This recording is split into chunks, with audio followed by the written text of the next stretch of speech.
les auditeurs de podcast et les auditeurs de radio, c'est souvent deux catégories différentes. Et on n'écoute pas et on cherche pas un contenu à la radio comme on l'écoute ou on le recherche sous forme de podcast. Et donc, il y a vraiment... Il y a des publics, bien sûr, qui font les deux, mais il y a aussi des publics qui sont soit que radio, soit que podcast. Et l'avantage de podcast.fr, ça sera aussi une façon de ranger tous nos contenus différemment, par collection, par thème, thématique, etc.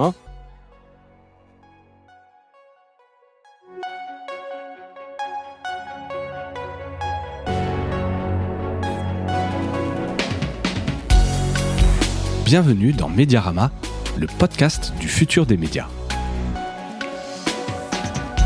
Je suis François Desfossés et chaque semaine, je rencontre des entrepreneurs, des têtes penseuses et des experts de la galaxie média. Ce podcast est proposé par Cosa Vostra, agence de conseil tech et créative. Retrouvez-nous sur cosavostra.com.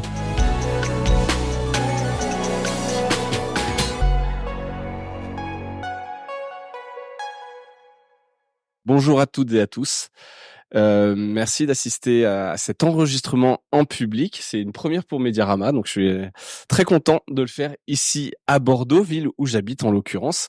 Et donc bonjour aussi aux auditrices et auditeurs qui écouteront ce podcast, comme d'habitude, en écoutant Mediarama sur les plateformes. Voilà, donc vous participez à cet exercice. Au début, je pensais que ce serait en live. Non, c'est pas en live, c'est juste un enregistrement en public.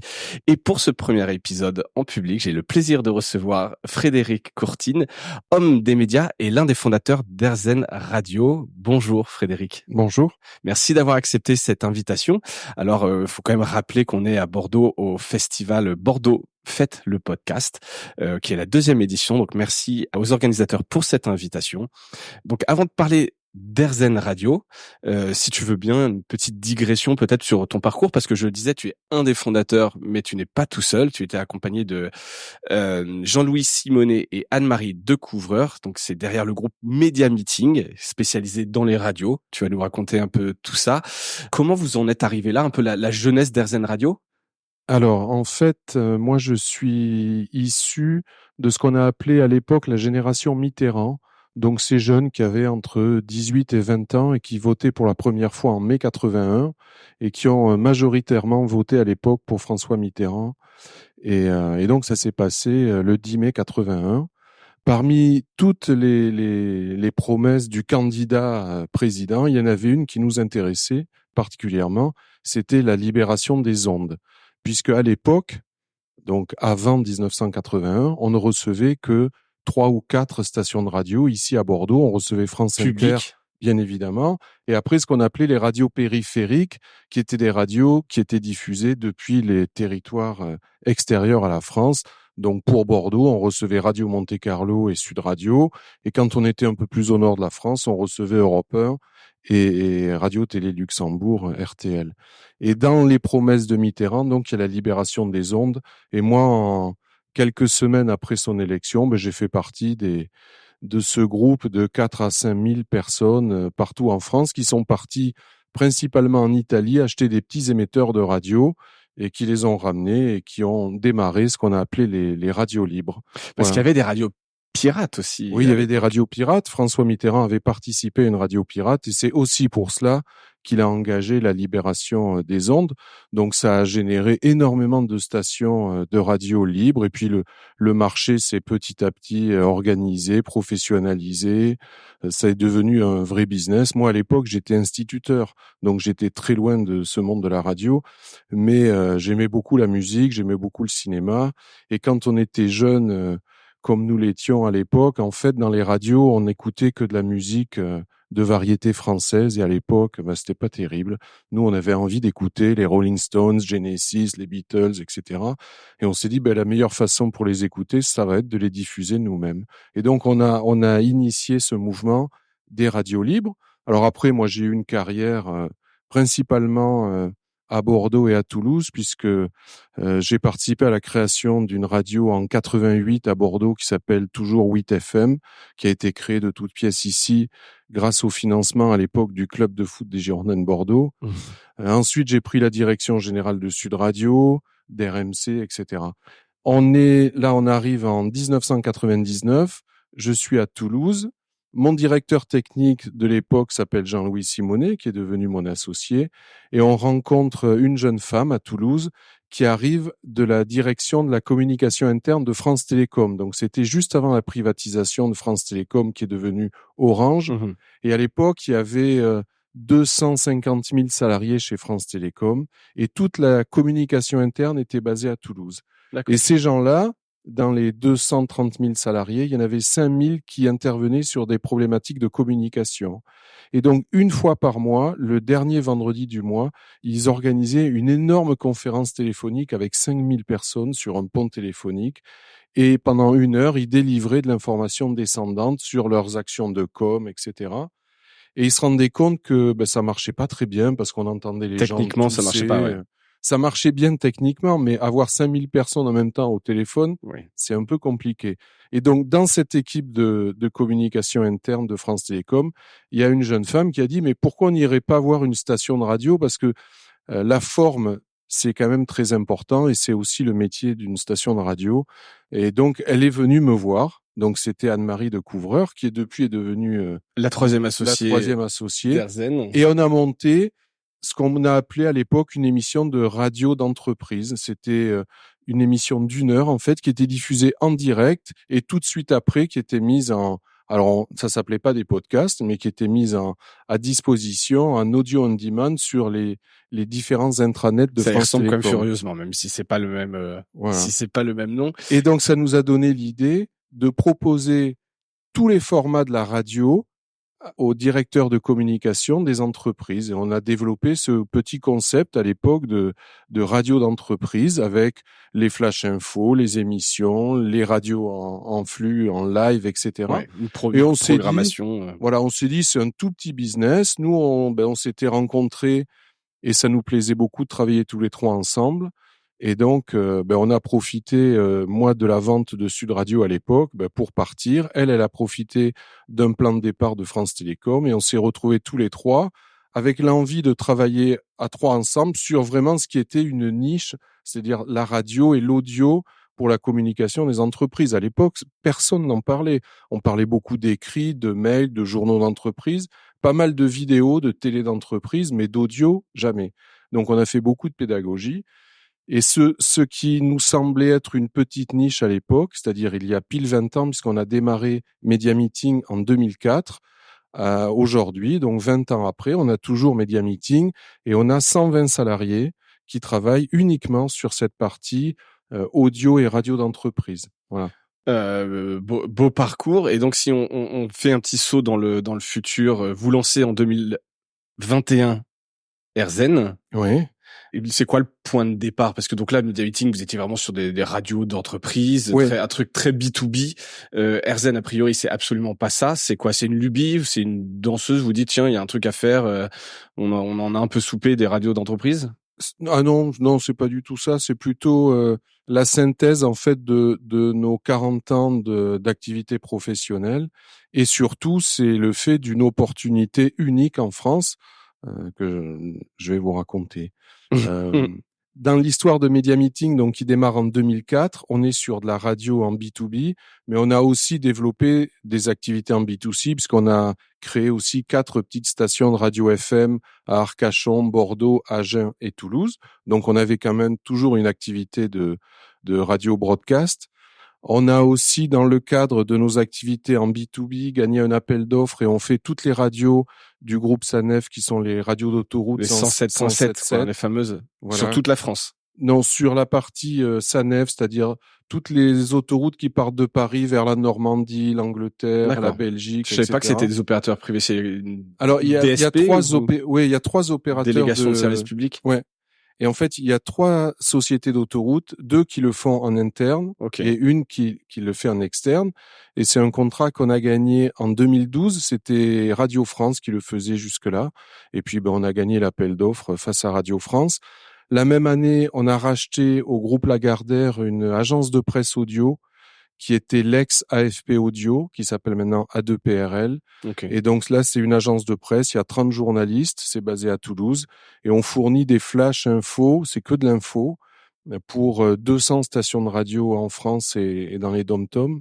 Et donc, en 2018, le CSA, à l'époque, a décidé d'accélérer le processus de radio numérique terrestre. Donc, il y a une quinzaine d'années, on a numérisé la télévision. C'est ce qu'on appelle la TNT, la télévision numérique terrestre. Maintenant, tous les postes sont des postes en TNT et les signaux analogiques ont disparu. Si vous avez un vieux téléviseur, ben, il reçoit plus rien. Donc ça s'est passé pour la télévision. Et à partir de 2015-2018, le CSA a décidé de faire la même chose pour la radio.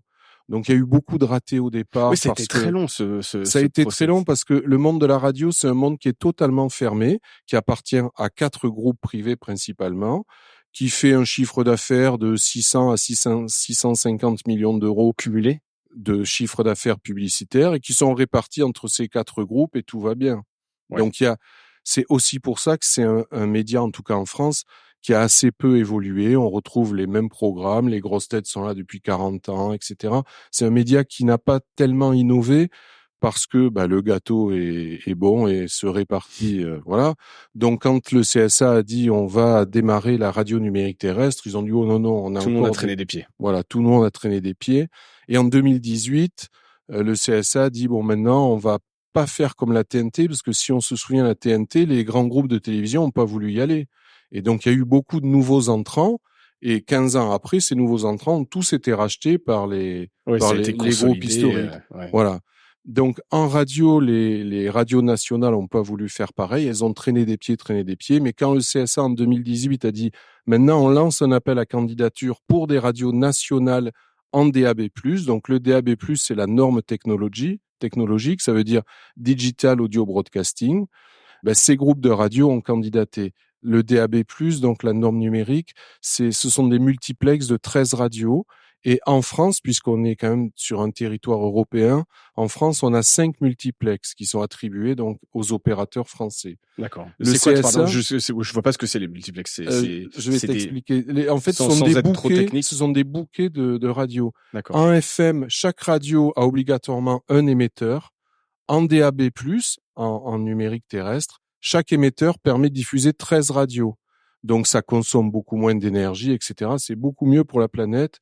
C'est mieux techniquement puisque c'est une diffusion numérique. Ça permet d'envoyer des données associées. On peut envoyer la pochette d'un livre dont on est en train de parler, etc. Des métadonnées, etc. Voilà. Donc, c'est plus intéressant. Et donc, la France a 5 multiplex de 13 radios. Ça veut dire que le CSA a décidé de garder 2 multiplex de 13 radios pour chaque ville pour les radios locales, associatives et commerciales, un multiplex pour les radios régionales et 2 multiplex pour les radios nationales. C'est-à-dire 26 radios nationales. Il y a eu un appel à candidature pour ces 26 places, en sachant que toutes les radios FM nationales, à partir du moment où elles le souhaitaient, étaient prioritaires pour avoir un canal numérique, ce qui est tout à fait logique. Voilà. Et donc, en fait, quand on calcule tout ça, il y a 6 radios nationales pour le groupe Radio France, 4 pour le groupe Énergie, 3 pour le groupe M6, etc. Quand on fait le total, il restait une place. Il y a eu 44 dossiers pour cette place de radio nationale. Et le CSA a retenu notre projet qui s'appelait RZN Radio et qu'on a donc écrit. La seule nouvelle radio nationale qui existe. Et quand on l'a écrit, c'était en 2018. Et le CSA a délivré les autorisations en mars 2019. Mais il a fallu attendre octobre 2021 pour commencer à émettre. Parce que nos consoeurs ont dit « Oh là là, attendons un petit peu, on n'est pas pressé ». Après, en mars 2020, il y a eu l'épisode Covid et c'était pas très approprié pour lancer de nouveaux business. Mais là, le CSA, en octobre 2021, a dit maintenant, il faut y aller. Ouais. Et les émetteurs se sont ouverts. Au début, donc octobre 2021, on a commencé à émettre sur l'Île-de-France et l'axe Paris, Dijon, Lyon, Aix, Marseille. Et là, en avril 2024, on a déployé à peu près 160-170 émetteurs. On est présent dans les 50 plus grandes villes de France. Et à terme, cette norme va remplacer la FM et petit à petit, les émetteurs de FM vont s'éteindre et ça sera remplacé par la norme DAB+. Depuis fin 2020, tous les véhicules, les voitures neuves vendues dans toute l'Europe ont obligatoirement la puce DAB+, en plus de la FM. Et c'est transparent, c'est-à-dire les autoradios se calent d'abord en DAB+, et après en FM. Et depuis la même date, c'est-à-dire fin 2020, tous les petits postes de radio vendus à la Fnac, chez Darty, etc., à partir du moment où ils ont la FM, ils ont obligatoirement le DAB+. Ok, c'est l'état un peu ma question parce que j'ai pas l'impression que les gens connaissent ça et Non. échangent ou achètent souvent des radios. Ouais.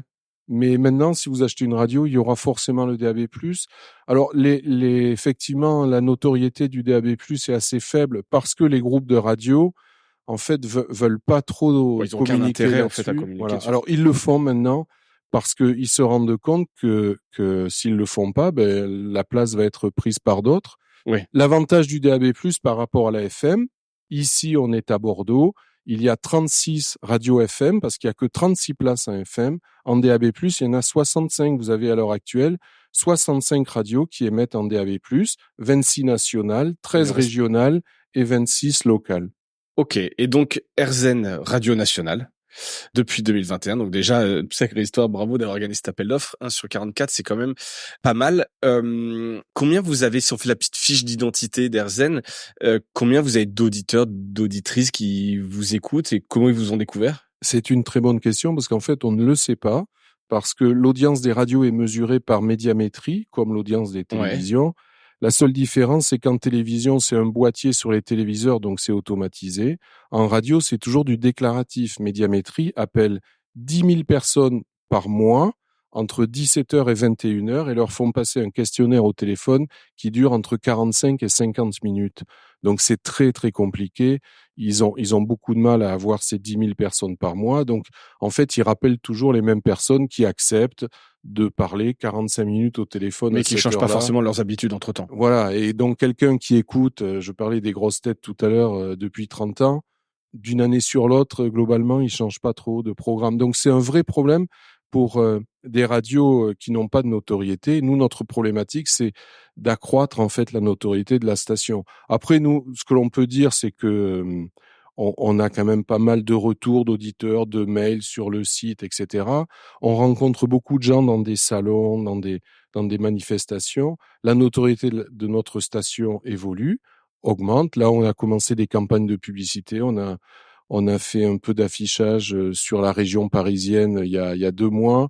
Le mois prochain, on fait une opération à Toulouse. Voilà. Ouais. Alors, un truc qui n'a rien à voir, j'ai entendu parler pour la première fois d'RZN avec le clash Inès Reg et Natacha Saint-Pierre. Ouais. Alors, j'ai vu dans un article Natacha Saint-Pierre qui a une émission sur RZN. J'ai dit, c'est marrant, c'est la première fois. Donc, on y est pour comme quoi, rien. Des clashs un peu people, ça peut vous aider. Ouais, mais ça, je sais pas, peut-être que la production de l'émission a fait en sorte. Non, je sais pas, mais parce que tu es la troisième personne à m'en parler aujourd'hui. Tu vois, mais comme quoi ça marche. Mais pardon, je reviens sur ce truc de notoriété. Si a priori tu ne sais pas combien de personnes t'écoutent et qu'a priori la radio c'est gratuit, comment tu gagnes de l'argent? Alors pour l'instant, on ne gagne pas de l'argent, c'est un investissement pour nous. On a toujours notre business Media Meeting qui marche très bien. On a revendu nos 4 stations FM parce que on est quand même dans un pays fabuleux ici. Pour avoir une radio ou une télévision en France, il faut candidater et le CSA, si vous sélectionne, il vous attribue des fréquences gratuitement. Et ces fréquences, vous pouvez les revendre après. Ouais. C'est quand même un pays fabuleux, il faut le signaler. Ouais, et donc, c'est ce qui s'est fait d'ailleurs, il y a eu des deals de dingue sur la TNT. Oui, la TNT, ça s'est beaucoup passé puisque il y a eu beaucoup de nouveaux entrants, ils ont tous revendu très très cher. En fait, ils revendent pas de l'audience, ils revendent les autorisations d'émettre. Ouais. Voilà. Donc nous, on a revendu nos 4 stations FM à Arcachon, Bordeaux, Agen et Toulouse. Ça nous a permis de lancer RZN Radio et puis après RZN Radio, on l'autofinance. Et ensuite, on a développé un programme de partenariat avec des entreprises qui sont intéressées par l'aspect positif de cette station et par les thématiques de la station. Et ces entreprises, sponsorisent des émissions. parrainent des émissions et nous permettent de vivre. RZN Radio, sur les salariés à temps plein, c'est une 40aine de personnes, la moitié de journalistes. On a nos locaux à Bordeaux, sur les quais, et à Issy-les-Moulineaux, en région parisienne.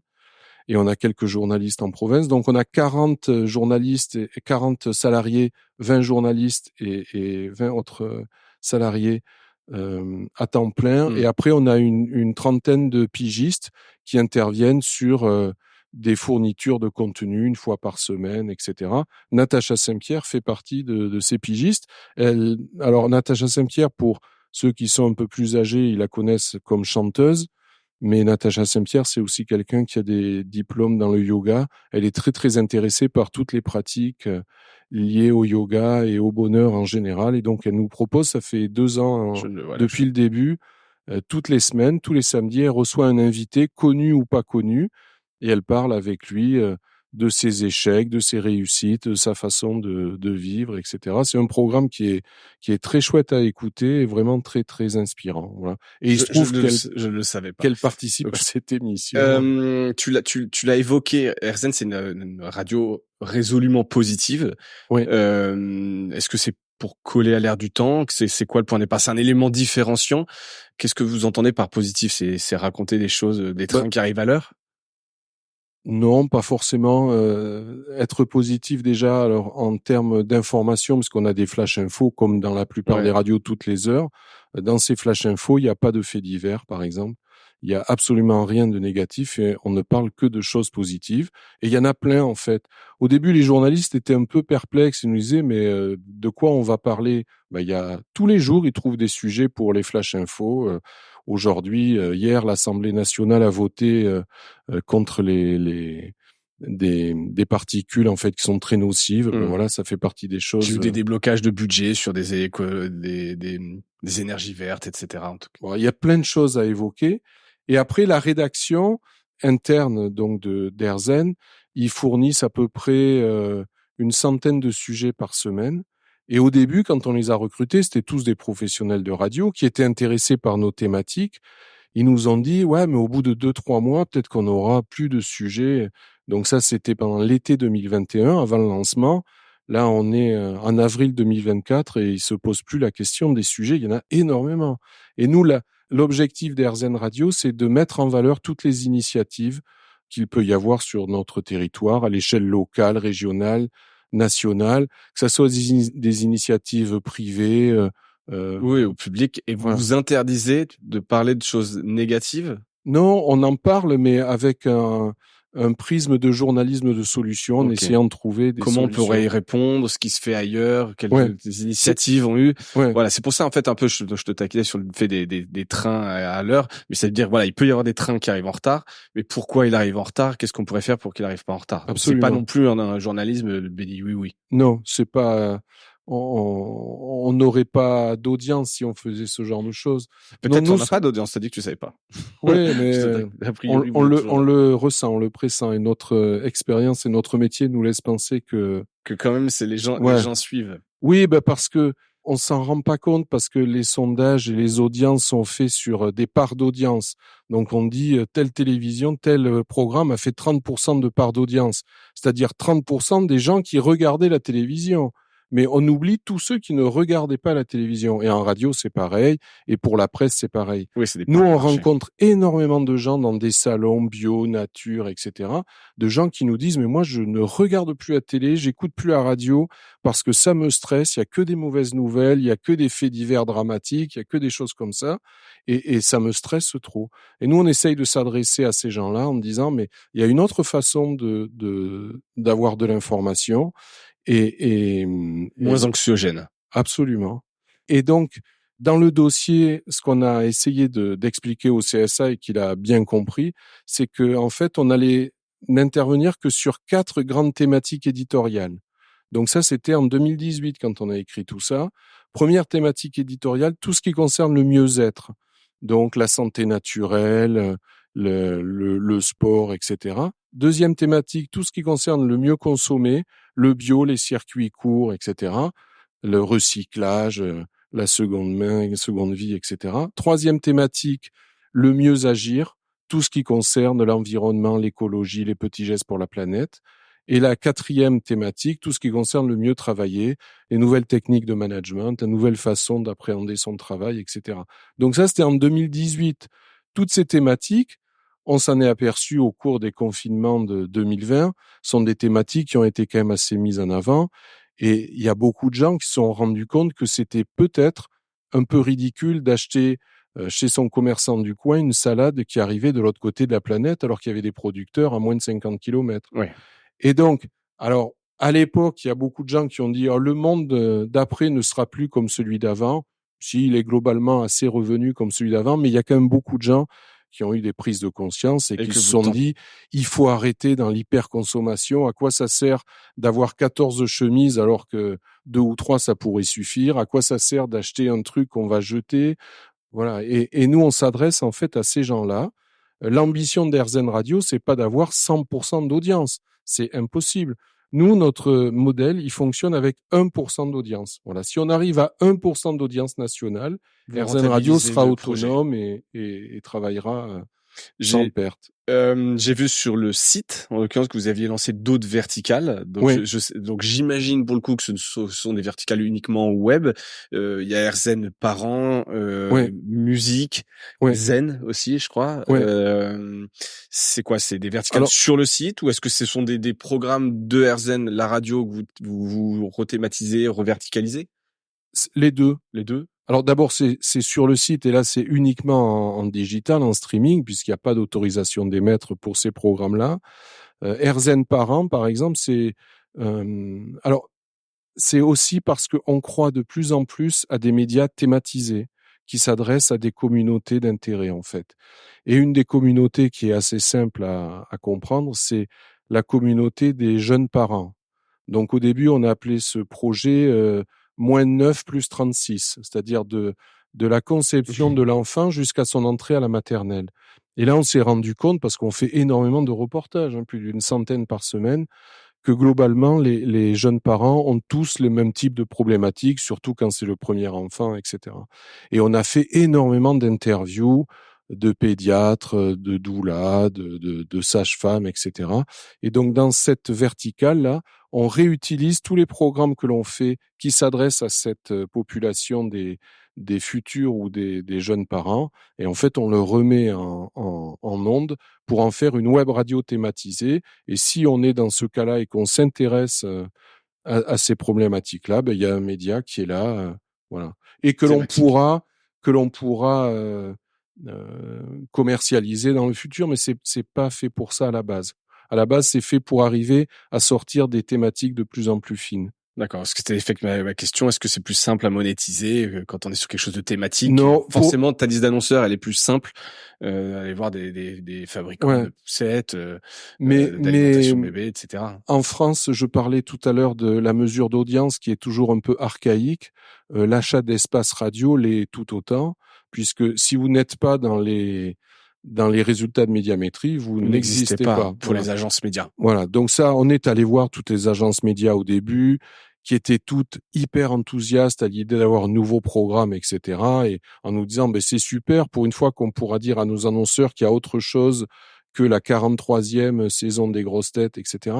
Mais c'est pas suivi des faits parce que ils n'arrivent pas à convaincre ou ils ne veulent pas convaincre les annonceurs d'enlever un peu de budget au groupe RTL pour le mettre là, etc. Bon, après, c'est comment ça marche les agences médias, hein. C'est quelque chose qui fonctionne. Pourquoi aller s'embêter plus travailler pour prendre le risque d'aller sur un nouveau venu? Alors, je pense qu'il faut le faire et toi, t'as envie de le faire. Par conscience professionnelle, quoi. Et puis, parce que on est ici dans un festival du podcast, je pense que les annonceurs ou les agences médias qui n'ont pas compris que l'audio avait évolué, que la consommation de l'audio et la radio fait partie de cet audio, avait évolué, c'est qu'ils sont passés à côté de quelque chose. Mais bon, après, ça, c'est leur problématique. Donc, nous, on s'est dit, avant d'avoir de l'audience et avant d'avoir de l'audience mesurée, on va trouver des partenariats. Et donc, on est allé voir des entreprises. Notre première entreprise, ça a été Léa Nature, qui est une entreprise formidable, qui est en fait un agglomérat d'entreprises autour du bio. Et on leur a expliqué notre projet. Dans les 4 thématiques, il y avait le mieux consommé et donc toutes les thématiques autour de la bio, de la proximité, etc. Et donc, ils sont devenus partenaires fondateurs et aident AirZen Radio à vivre financièrement. Comme quoi, on n'est jamais mieux servi que par soi-même. Oui, et puis parce que je pense que c'est compliqué d'expliquer mieux en fait que nous, un intermédiaire, c'est compliqué, quoi. Ouais, clairement. Je reviens une seconde sur les formats. On parle souvent d'hybridation des formats. Les podcasts sont en vidéo, les podcasts font des événements. Il y a Bliss Story, par exemple, qui a fait des grands événements, Clémentine Gallet, ou de la diversification. Christopher Siminelli, là, de Orso Média, en parle souvent de diversification. Est-ce qu'il y a d'autres types de produits éditoriaux sur lesquels vous pourriez miser ou sur lesquels vous misez chez AirZen en dehors de l'audio? Pas pour l'instant, mais bien évidemment, dans l'équipe, on a une vidéaste parce que si on veut développer sa notoriété sur les réseaux sociaux, La vidéo, forcément, c'est le voilà. format roi. Mais on fera pas de la radio filmée, ça c'est ridicule. Nous, on croit beaucoup dans le Pourquoi c'est pouvoir. ridicule? Parce que ça n'apporte absolument rien. La radio filmée, mettre des caméras dans un studio, surtout quand ce sont des radios musicales qui font ça, Oui, alors ça, évidemment. c'est un peu étrange, objectivement. Nous, on croit beaucoup dans la magie de l'audio et dans la force de l'audio et de la radio, qui est un média d'accompagnement, qui est un média que l'on peut écouter en faisant autre chose, etc. Voilà, donc sur l'intérêt de la vidéo, oui, sur certains sujets, ça peut avoir un intérêt. Mais on veut pas faire une station de télé. Nous, on est une station de radio Donc de la vidéo, oui, mais pour les réseaux sociaux, pour accroître la ouais. notoriété. Et quand il y a vraiment un intérêt extraits, à des montrer quelque punchlines, chose. Voilà. Après, oui, on réfléchit à des formats papier sur nos verticales. Pourquoi pas sortir des guides, etc. On est en train de réfléchir à tout ça. Sortir un magazine aussi autour de nos thématiques. Et puis, on va élargir un petit peu le champ d'AirZen Radio au podcast parce que on est énormément sollicité par des producteurs de podcasts sur des podcasts thématiques dans nos thématiques, mais on peut pas les passer parce que nos programmes ils sont complets ou c'est pas adapté en termes de durée, de mécanique, etc. Et donc on va prochainement lancer une nouvelle plateforme. Donc vous aurez airzen.fr où là on retrouve tous les contenus diffusés à la radio puisque comme cette radio a été créée fin 2021, on s'est adapté tout de suite au nouveau mode de consommation. Oui, numérique, découpage, replay. Voilà. Donc, on écoute la radio en linéaire et on écoute tous les contenus en délinéarisé. En audio on demand, vous êtes arrivé au milieu d'une interview, vous pouvez réécouter le début, etc. On peut l'écouter sous forme de podcast de collection et on va lancer donc une nouvelle plateforme où là, les podcasts vont être rangés de façon un peu différente et surtout, on va accueillir des podcasteurs autres et des producteurs de contenu autres. Et ça va s'appeler podcast.fr parce que vous avez l'URL? Ce nom de domaine nous appartient, mais on l'a déposé il y a 12 ou 13 ans. Parce que, en fait, le podcast, ça existe, le mot, depuis une quinzaine d'années, mais les radios, ça fait 100 ans qu'on fait du replay, de l'audio on demand, etc. Donc, le nom de domaine nous appartient, au singulier et au pluriel, et on va lancer ça très prochainement, là, je pense, à la fin de l'été. C'est un beau nom de domaine, évidemment. Ouais. Après, voilà, le challenge de faire venir les gens écouter, changer les habitudes d'écoute, là aussi, c'est un challenge. Ouais. Les gens ont quand même pris aujourd'hui leur habitude d'écouter, qui sur Spotify, Apple Podcast. Ouais, mais il n'y a pas encore vraiment de sites majeurs, je trouve, de compilation. Non, il y en a eu. Il y a eu des il y en a Sibel. Ouais. Alors, nous, on se dit aussi que on s'en est rendu compte là au cours des 2 premières années d'existence, c'est que les auditeurs de podcast et les auditeurs de radio, c'est souvent 2 catégories différentes. Et on n'écoute pas et on cherche pas un contenu à la radio comme on l'écoute ou on le recherche sous forme de podcast. Non. Et donc, il y a vraiment, il y a des publics, bien sûr, qui font les deux, mais il y a aussi des publics qui sont soit que radio, soit que podcast. Et l'avantage de podcast.fr, ça sera aussi une façon de ranger tous nos contenus différemment, par collection, par thème, thématique, etc. Je vous disais qu'on en produit 200 à 300 par semaine. Ça veut dire sur notre site airzen.fr, depuis un peu moins de 2 ans et demi, on a quasiment 35 000 podcasts. Ouais. Donc vous tapez n'importe quel mot-clé, il y en a. Vous avez des choses à écouter. Il y a de l'offre. J'ai 2 dernières questions pour toi. Est-ce que tu as passé la journée ici? Est-ce qu'il y a des choses qui t'ont marqué dans la journée, des choses que tu as retenues ou, sur le podcast? Mais moi, ce qui me marque toujours, c'est le fait que c'est bouillonnant et que il y a des gens vraiment que ça intéresse. Parce que vous savez, dans le monde de la radio broadcast, c'est-à-dire des vieilles radios classiques, on regarde ça un peu de haut, quoi. Vous voyez, ça clair. concerne un peu des gamins qui s'amusent de leur côté, etc. Et ils sont au même titre que quand on avait lancé des radios d'entreprise, ils nous regardaient en disant, mais le B2C, c'est déjà énorme, le B2B, c'est rien du tout. Bon, on a 120 salariés quand même, c'est pas mal. Voilà. Ça fait vivre un peu de gens. Et pour le podcast, c'est un peu pareil. Et moi, ce qui me plaît dans ce genre de manifestation, c'est de voir qu'il y a quand même beaucoup de gens qui produisent des contenus, que ça intéresse et qui rentrent dans ce business-là. Ça me rappelle un petit peu quand j'étais jeune et qu'on a lancé des radios libres. Il y a 40 ans, au début 80, on avait la envie... même effervescence. Ouais, c'est un petit peu ça.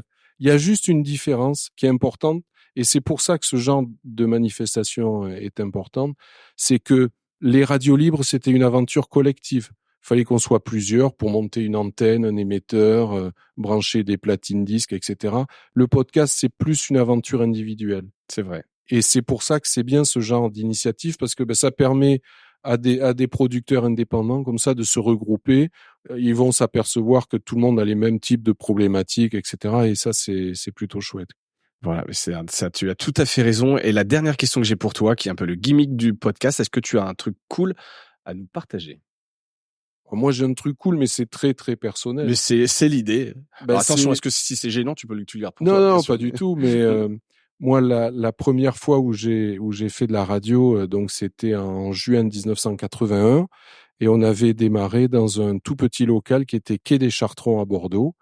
Et là, le siège d'Airzen Radio est quai de Bacalan, c'est-à-dire à 100 mètres pile. Et donc, pour moi, c'est vraiment une boucle, en fait. Ouais.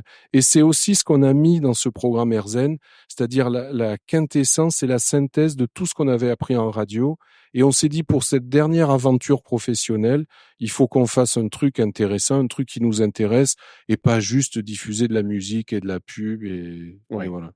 Bon, écoute, merci beaucoup Frédéric pour ton temps. Je ne sais pas si vous avez des questions pour Frédéric, c'est le moment. S'il n'y en a pas, il me reste à te remercier et merci à toutes et à tous pour votre écoute. On peut l'applaudir. Merci Frédéric. Merci. Voilà, Mediarama s'achève. Si cet épisode vous a plu, n'hésitez pas à le liker et le partager. Et puis, si vous souhaitez être accompagné par notre agence Cosa Vostra, contactez-moi par mail mediarama@cosavostra.com. Portez-vous bien.